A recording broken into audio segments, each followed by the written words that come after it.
It was a cold Saturday evening in Dearborn, Michigan. The heater in our small Islamic weekend school hummed softly in the background, but the air in the classroom felt heavy. I sat cross-legged on the carpet, my white thobe neatly pressed, a circle of eager boys and girls in front of me, each holding a small, well-worn copy of the Qur'an. For most of my life, these evenings were my pride. This was my role, my honor.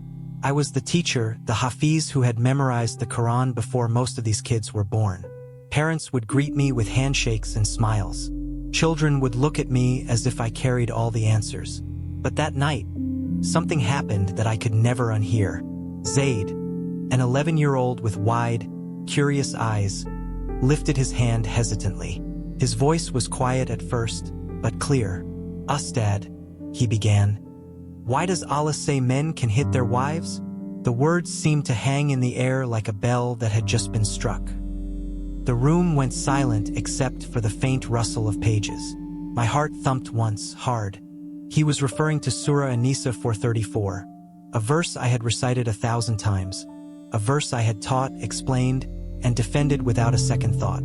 I forced a smile, the same one I had used countless times when children asked difficult questions. "It is not what it sounds like," I began, my voice steady for the students, but shaking on the inside. "It is only a symbolic tap, never meant to harm. Only if the wife is truly disobedient."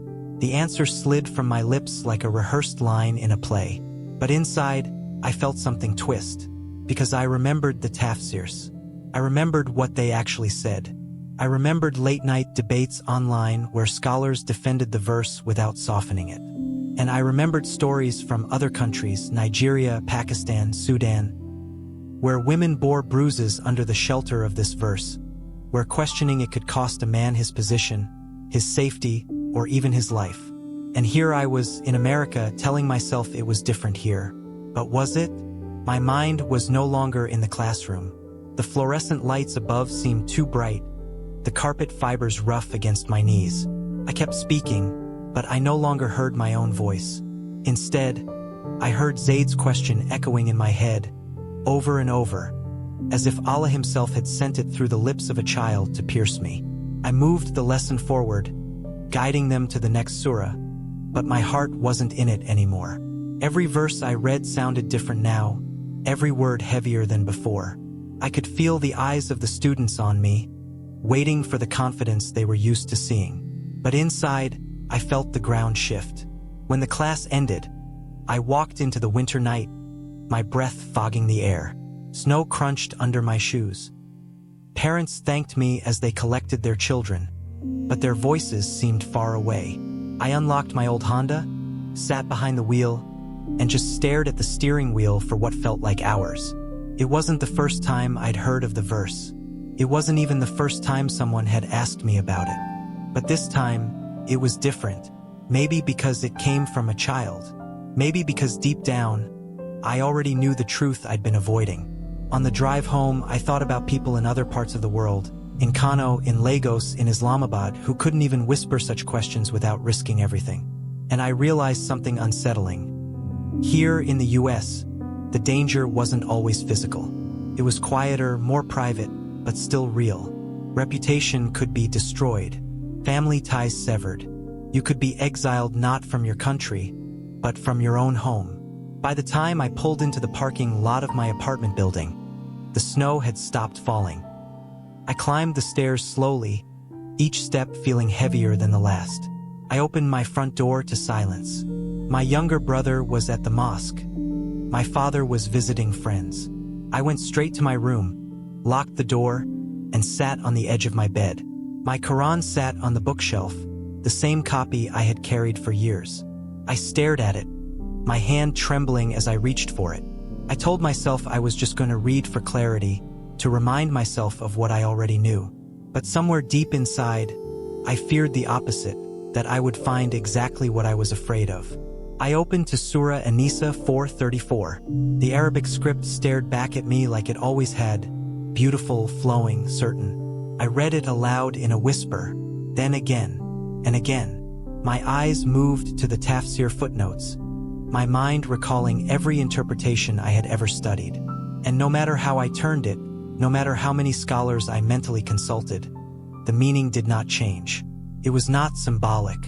It was permission. I closed the book and sat there in the dim lamplight, my hands cold despite the heater running. Somewhere outside, a car passed, tires crunching on frozen asphalt. Inside, the silence pressed against me. I didn't know it yet, but that night was the beginning. The first crack in the wall I had built around my faith. A crack that would widen until everything I thought I knew came crashing down. Before that night in Dearborn, my life had a rhythm as predictable as the sunrise. I was born in Karachi, Pakistan, and moved to the US with my family when I was 9. My father used to say we came for opportunity, but in truth, we carried our traditions and faith across the ocean like treasures that could never be lost. In our small Michigan apartment, the day revolved around the 5 daily prayers.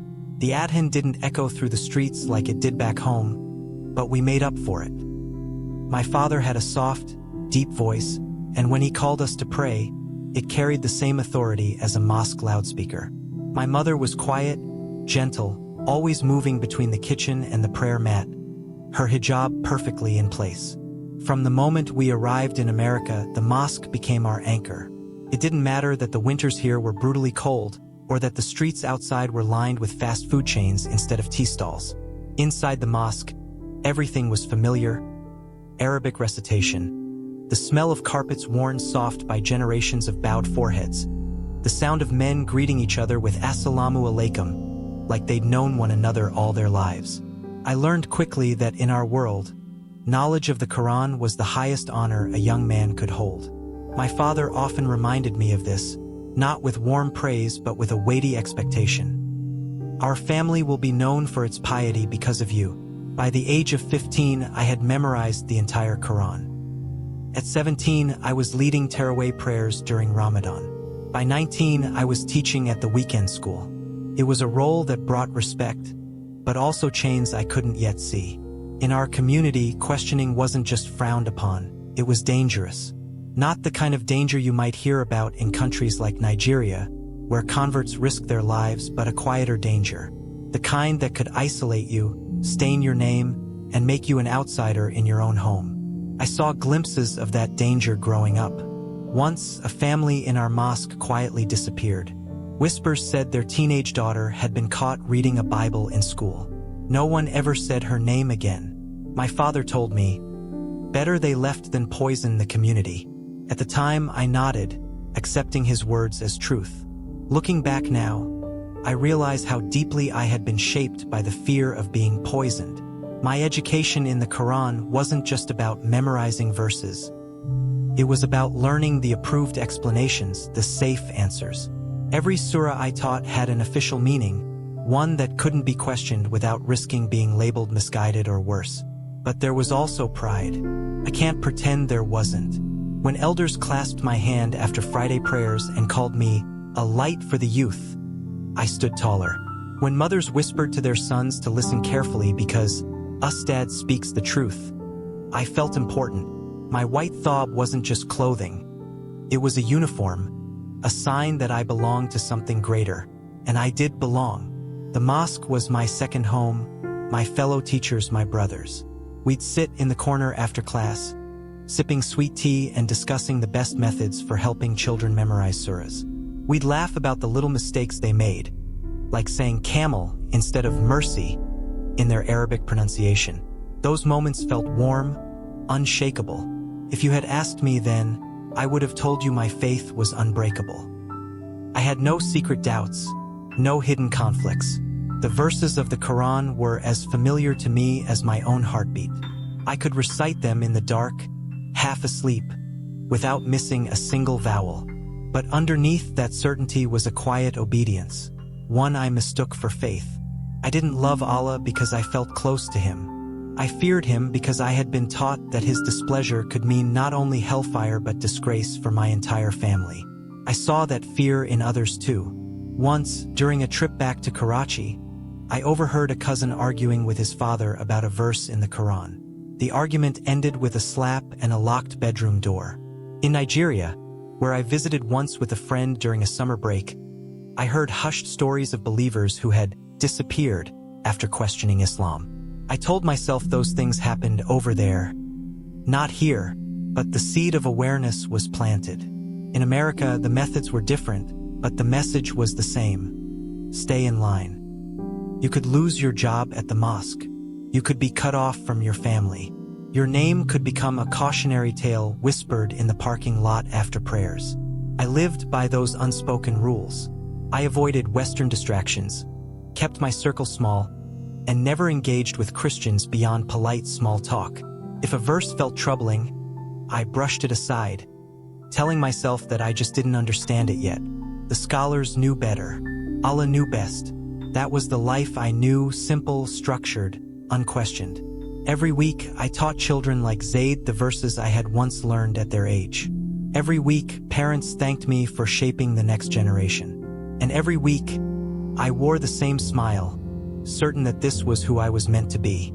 I had no idea that a single question from a child, in a warm carpeted room in Dearborn, would begin to unravel everything I thought was solid. That night, after the class in Dearborn, I couldn't shake Zayd's question. I told myself I was overthinking it, that I had given the right answer, the safe answer, and that should have been the end of it. But it wasn't. I sat alone in my apartment, the lamplight casting a soft yellow glow on the walls. My Qur'an sat on the bookshelf where it always did, untouched for the evening. I tried distracting myself, checking my phone, making tea, but the verse kept pressing against my thoughts like a door I didn't want to open. Finally, I gave in. I pulled the Qur'an into my lap, feeling its familiar weight. My fingers traced the Arabic letters on the cover. I turned to Surah An-Nisa 434, my voice barely above a whisper as I read it aloud. The words sounded different now, heavier, as if I was hearing them for the first time. I flipped through 3 different translations I had collected over the years. Each one carried the same message. Men were permitted to strike their wives under certain circumstances. No softened language could erase the meaning. The tafsirs I'd memorized as a teenager came flooding back. None of them denied it. I set the book down and leaned back in my chair, my heart pounding. I thought of the women I'd seen during my trip to Kano, Nigeria, one with a faint bruise under her eye, insisting she had fallen. I thought of a neighbor in Karachi who never left her house without her husband's permission. And I thought of the girls in my Dearborn class, reciting verses with innocent trust, unaware of the burden some of those words carried. I told myself to stop. Doubt in my world was like fire. It spread quickly, and it consumed everything in its path. I prayed instead, kneeling on my prayer mat, reciting surahs I'd known since childhood. I begged Allah to cleanse my heart of confusion, to restore the peace I used to feel when I bowed my head to the floor. But the peace didn't come. Days later, the crack widened. I was preparing the next week's lesson when I came across Surah At-Tawbah 9:29. My eyes lingered on the command to fight those who do not believe in Allah or the last day until they submit and pay the jizya. The words dug into me. I remembered my Christian neighbor here in Michigan, Mrs. Collins, who always brought my mother fresh bread during Ramadan. I remembered Daniel, my childhood friend in Karachi, who once gave me his jacket on a freezing winter morning. Were these the people I was supposed to humiliate until they submitted? I closed the Qur'an, my hands trembling. The weight of those 2 verses pressed on me like a stone I couldn't lift. I couldn't reconcile them with the God I thought I knew, the God I was taught was merciful, compassionate. That night, sleep refused to come. I lay in bed staring at the ceiling, hearing echoes of sermons from my youth, voices that warned against questioning, that painted doubters as corrupted by the West, as traitors to the Ummah. But now the whispers in my mind weren't accusations. They were questions. What if you've been wrong? What if the truth isn't here? The next evening, after my family went to the mosque, I opened my laptop. I clicked on the browser's incognito mode like a thief avoiding security cameras. I typed slowly, former Muslim testimonies. The screen filled with stories. Some were from people in the US, others from the UK, Canada, and yes, even Nigeria. Their words carried the same pain I felt. Betrayal, fear, isolation. But there was also something else, relief. One video in particular caught my attention. Ex-current teacher shares his story. The man looked like he could have been my cousin. He spoke with the same measured tone I used when teaching, quoting the same verses I had memorized. And then he said something that struck me like lightning. I didn't leave Islam because I hated God. I left because I wanted truth more than tradition. I paused the video. My heart raced. I replayed the sentence, letting each word settle in. Truth more than tradition. I realized I had never sought truth without already deciding what it should be. My prayers weren't questions. They were confirmations of what I'd been taught. My faith wasn't a relationship. It was an inheritance, passed down like a family heirloom I'd never examined closely. That night, I whispered a prayer in English for the first time in my life. God, if you are real, if you are truth, show me. I don't care what it costs. I just want to know you. The words hung in the air. No lightning struck. No voice thundered from above. But something shifted in me. It was small, almost imperceptible, like the quiet click of a lock turning inside my chest. In the days that followed, I continued teaching at the weekend school. Outwardly, nothing had changed, but inside, every verse I recited felt different. The familiar rhythm of Arabic syllables was still there, but the certainty behind them was gone. The wall I had built around my faith was cracking. And for the first time, I wasn't trying to fix it. The moment I prayed that prayer in English, asking God to show me the truth no matter the cost, something changed in the way I lived, even if no one else could see it. I became a careful man. I began my search at night, when the apartment was quiet, when my father's deep snore came faintly from down the hall. I would lock my bedroom door, dim my laptop screen, and switch to incognito mode. It felt strange, almost shameful, like I was doing something criminal. And in my world, maybe I was. I started reading articles from people who had left Islam. Some were scholars, others were just ordinary men and women. They came from everywhere: Canada, the UK, Indonesia, and Nigeria. I noticed the details were different, but the feelings were the same. Confusion, fear, isolation, and eventually, a breaking point. Many of their stories began the same way mine had, with a verse they couldn't reconcile. Some were haunted by dreams. Some felt the hypocrisy of leaders who preached one thing and practiced another. And almost all of them spoke about a moment when the God they thought they knew suddenly seemed small, distant, or silent. The more I read, the more I realized my doubts weren't unique. That knowledge was both comforting and terrifying. Comforting because I wasn't alone. Terrifying because if they could leave, maybe I could too. And that thought scared me more than staying. One night, I stumbled upon a Christian discussion forum. My finger hovered over the mouse for a long time before clicking. I wasn't looking to convert. I still didn't trust Christians. I'd been told all my life that their scriptures were corrupted, their beliefs misguided. But the curiosity was too strong. I expected to find arrogance or arguments. Instead, I found something different. They wrote about God like he was someone they actually knew. They spoke about him with intimacy, not just reverence. One post stopped me cold. Jesus doesn't want slaves. He wants sons. I stared at that line for a long time. In Islam, I had always been a servant. Obedience was the highest virtue. Fear was the root of devotion. The idea that God wanted a family, not just followers, was foreign to me.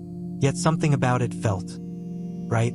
I began sneaking in time to read the Bible online. At first, I approached it like a critic, ready to find contradictions. But when I opened the Gospel of John, the first sentence caught me. In the beginning was the Word, and the Word was with God, and the Word was God. I read it again, slower. It was unlike anything I had read in the Qur'an, poetic, yes, but also intimate. And then, the Word became flesh and made his dwelling among us. The idea that God would step into the world, not as a distant ruler but as a man who walked, ate, and suffered, that shook me. Around that time, the dreams began. In one, I was standing in a vast white room, empty except for a single chair. A man dressed in white sat there. He didn't speak at first, just looked at me with eyes I can't describe, both searching and knowing. Then he stood, walked toward me, and said my name. Just my name. I woke up with tears on my face. I told no one. Not my family, not my friends, not even Omar, my younger brother. He had always been my shadow growing up, but now I avoided him. I was afraid my face would give me away. The secrecy became exhausting. I'd teach the Qur'an to children on Saturday, then spend Saturday night reading about the crucifixion. I'd attend Friday prayers, then come home and search for testimonies of ex-imams in places like Lagos or Cairo. It was like living two lives, one public, one hidden. Every time I read the Bible, I felt pulled deeper in. The words of Jesus unsettled me. They were direct but gentle, firm but compassionate. Love your enemies and pray for those who persecute you. I read that verse over and over, thinking of how many times I had been taught to hate. Still, I resisted calling myself anything but Muslim. My father's voice echoed in my head. Our name, our honor, depends on you. I imagined the shame in his eyes if he knew what I was doing. In some countries, Nigeria included, that shame would be followed by violence. Here in America, it might just mean losing my home, my family, my identity. But I couldn't stop. I started journaling at night, writing questions I was too afraid to ask out loud. If God is love, why would he command violence? If truth matters, why should I fear seeking it? Why do I feel closer to Jesus in a few weeks than I ever felt to Allah in years? The journal became my confidant, my silent witness. Then one evening, while scrolling through videos, I found the testimony of a former imam who had become a Christian. He spoke of Jesus not as an idea, but as a person who had met him in his darkest moment. His words were slow, deliberate, heavy with sincerity. And when he said, "He came to set the captives free," something in me broke, because I knew I was a captive, not just to religion, but to fear of being wrong, fear of rejection, fear of losing everything. And for the first time in my life, I wanted to be free more than I wanted to be safe. It happened on a Wednesday night. I was in my room, door locked, Bible app open on my laptop. I had been reading John 14 verse 6 again. I am the way, the truth, and the life. No one comes to the Father except through me. I didn't hear Omar come home early. The floor creaked just once before my door flew open. He stood there, breathing hard, eyes darting between my face and the glowing screen. "What's that?" he demanded. My heart sank. I tried to close the laptop, but he was already in the room. His eyes locked on the verse. His mouth twisted. "Are you crazy? Reading their book? You know what Baba will do if he finds out." I stayed silent. My hands shook under the table. "This is haram," he snapped. "You're playing with fire. You want to end up like those people in Kano or Kaduna who disappear after leaving Islam." He meant Nigeria, where we'd heard news of pastors beaten and converts driven into hiding. Even in America, the shadow of those places loomed over us. "Omar, please," I whispered. "I'm not doing anything wrong. I'm just searching." His expression hardened. "Searching? For what? You have the truth already. Unless..." He stopped, as if realizing the answer. "You're one of them now." I begged him not to tell Baba. His silence was worse than a threat. It meant he was deciding my fate. That night, I didn't sleep. Every sound in the apartment made my stomach tighten. I replayed the scene in my head, thinking of ways to explain it if my father confronted me. But there was no safe explanation. At dawn, the confrontation came. My door slammed open with such force that it hit the wall. My father stood there, face flushed, breath ragged. Omar hovered in the hallway behind him. "Are you a kafir?" His voice was low, dangerous. "No," I said quickly. "Baba, I was just..." He cut me off, shouting now. "You bring this filth into my home? You spit on the Qur'an. You shame us before Allah." I tried again. "I'm not rejecting you or the family. I just had questions." The back of his hand connected with my face before I could finish. My ears rang. My eyes watered. He grabbed the laptop from my desk and slammed it shut. "You think you're special? That you know better than the scholars? You're sick, and I will fix you." He stormed out, taking the laptop with him. The door slammed. The apartment became a prison. My phone was taken. I was told not to leave except for the mosque. Meals were left outside my door without a word. The silence was suffocating. 3 days passed like that. No one spoke to me. Not my brothers, not my mother, not even Omar, who avoided my eyes entirely. It was as if I had died and they were practicing life without me. I remembered stories from Pakistan, where families sometimes held their own relatives under house arrest until they repented. I thought of those in Nigeria who were sent to re-education camps by their families. I realized I didn't need to be halfway across the world for the same spirit of control to exist. It could live right here, in our Michigan apartment. On the 4th night, I lay awake staring at the ceiling. That's when it happened. I saw a desert stretching endlessly before me. The sun was bright but not harsh. My throat was dry, my lips cracked. Then I saw him. A man dressed in white walking toward me. Light seemed to pour from him, though I couldn't see his face clearly. He knelt beside me, held out a cup of water, and said one word, "Drink." The water touched my lips and ran down my throat. I felt life flood into me. My body, my mind, even my soul felt alive. I woke with tears in my eyes. My pillow was damp. That dream was my breaking point. I couldn't pretend anymore. I couldn't go back to who I was before. The next day, when my father left for work and my brothers for school, I quietly unlocked my window and climbed out. I knew I couldn't stay. Not here. Not under this roof. I had already memorized the address of a safe house in Ohio, a place a Christian friend online had told me about. All I had to do was get there. I walked quickly, head down, until I reached a bus station. My hands trembled as I bought a ticket. Every sound made me think I was being followed. When I finally arrived at the address hours later, my knees felt weak. The door opened before I knocked. A middle-aged woman with kind eyes stood there. She smiled warmly and said 2 words that undid me. "Welcome home." I stepped inside and collapsed into her arms. For the first time in months, maybe years, I felt safe. When Rebecca, the woman at the safe house, closed the door behind me, it felt like shutting out an entire lifetime. The air inside was warm, scented faintly of coffee and something sweet baking in the kitchen. My body was shaking, but it wasn't from the cold. It was from the release of tension I had been carrying for years. She guided me to a small couch, pressing a steaming mug of tea into my hands. "You're safe here," she said. The words felt foreign, almost unbelievable. Safe? People like me didn't get to be safe. Not in Pakistan, not in Nigeria, and if you were born into a deeply devout family, not even in America. I stayed silent as she asked a few gentle questions. My name, my age, whether anyone knew I was here. I gave her my first name only and told her the truth. No one knew. The safe house was simple. A narrow hallway, a few small bedrooms, a kitchen, and a living room with mismatched furniture.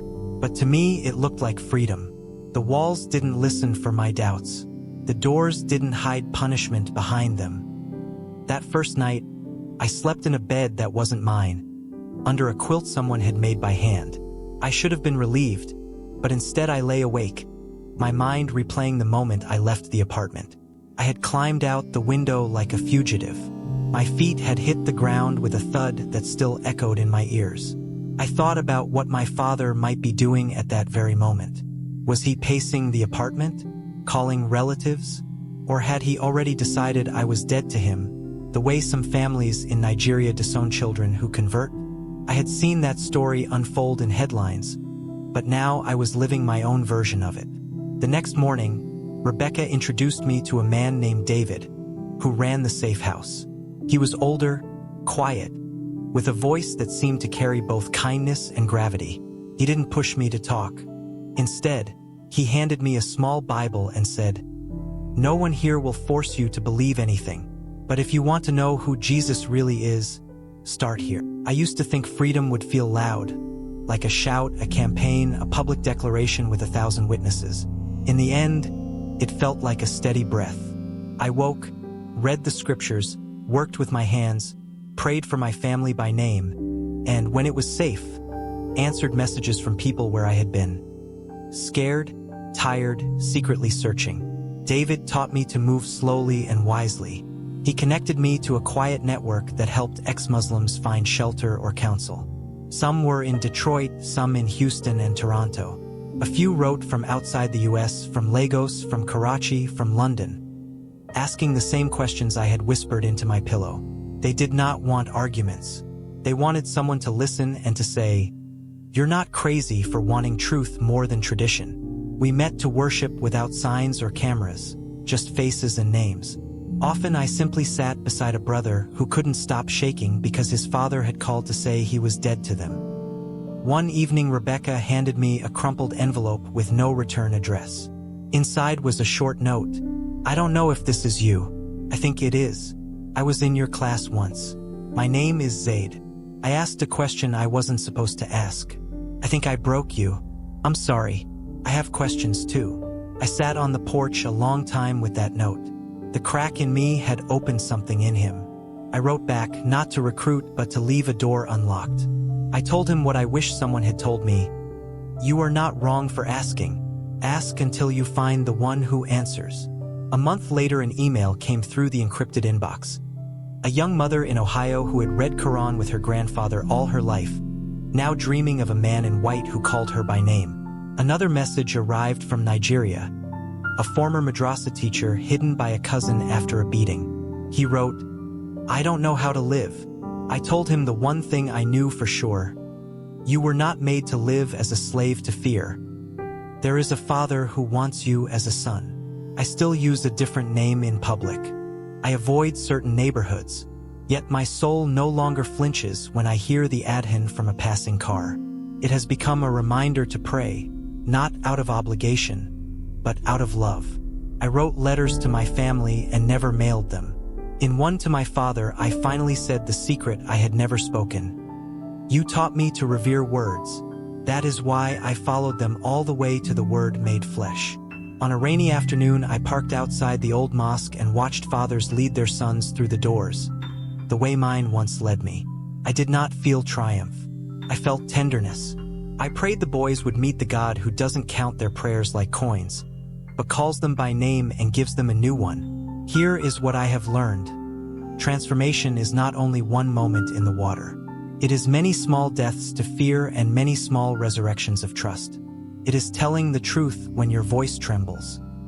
It is loving those who call you a traitor and blessing those who would rather you disappear. If you've listened this far, you already know why I stayed until the end of my own story. Because there was one last thing I needed to say. I did not leave out of anger. I left because a better love found me. The man in white was not a symbol. He is Jesus, the Word who became flesh, the Lamb who carried my shame, the Lord who met me in my desert and told me to drink. He did not make me his slave. He made me his. I cannot promise you an easy road. In places like Kano or Karachi, the cost may be your life. In America, the cost may be your home or your name. But the reward is the same everywhere. Peace that does not depend on anyone's permission. If this mirrors your secret life, if you are hiding searches, deleting histories, rehearsing alibis, hear me.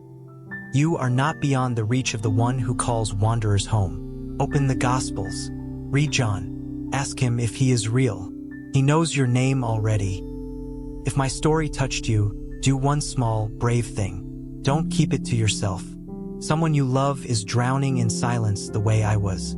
Share this or leave a few words so they know they are not alone. If you want to walk this road with me, subscribe, not for algorithms, but so we can keep seeking truth together until courage becomes your habit.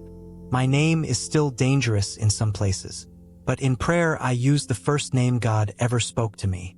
He called me by it before I memorized a single verse, before I ever taught a class, before I ran into the night. He knew me then. He knows me now. Come to the one who knows you. Come to the Gospels. Come to the truth. Come to Christ.